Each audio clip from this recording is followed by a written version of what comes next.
Karag! Welcome back to my vlog. Isang magandang gabi sa inyong lahat mula dito sa Lasak City. Sayang yung minupusal pa outfit ko for tonight's vlog mga karag. Kung hindi ko na itudo yung pakipagchismisan ko sa inyo. Manglibak pa.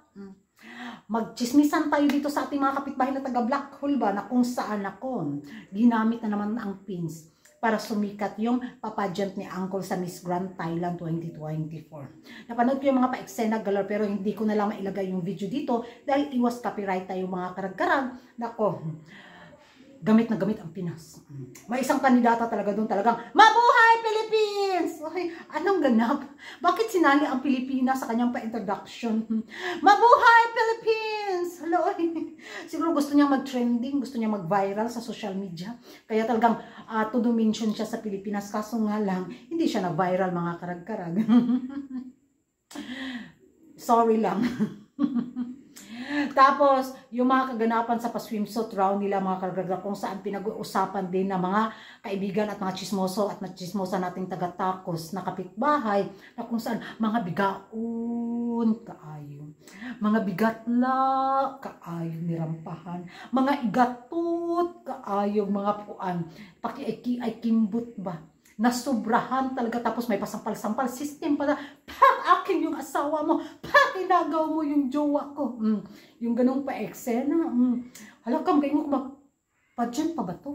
Well, so habang ang gumagala ako sa mga taga Tacos beauty pageant pages, bitaw talaga nasabi nila circus overload daw talaga ang Miss Grand, pero naaliw daw talaga. Sino ba naman ang aliw? Yung pa-national costume nila mga karag-karag, ewan ko kung ano na story nun ha, pero nagigamitan na jug wak. Isip ako mga karag-karag ba, ala, panahon na siguro na ilabas din ng Pilipinas ang panlaban nating manananggal, ang mga aswang. Kasi ginamit na rin ng mga taga Black Hole ang mga pa-eksena galore sa Miss Grand Thailand na kung saan shocking galore jug kay naaliw ako sa kanila mga karag-karag, pero naabot lang, ewan ko lang kung makita nyo yung video, makaingon jug normal pa ni sila. Sa mani nang amot lang, kahit yung mga kaibigan, mga chismoso, mga taga-Tacos na ingon jubag, ala, mura na daw nabuang. Grabe, ganun naman talaga, kailangan nilang ibuhos yung katuwaan para lang talaga mag-boom sa social media. At yun naman, napansin naman ng ating mga kaibigan na taga-Tacos, yung papageant ni Uncle sa Miss Grand Thailand 2024. Hindi na siya ganun kaklik na sa Pilipinas dahil dead magalore na tayo, di ba?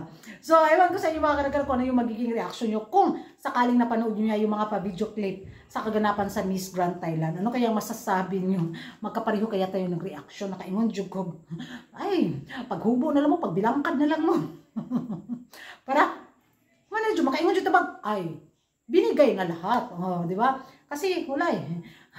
Pero, kulang pa dyan. Kulang na lang dyan. Mag-boardlist mo. Thank you for watching mga karag-karagan. See you in my next vlog. Don't forget to like and subscribe. Kuragan Karag.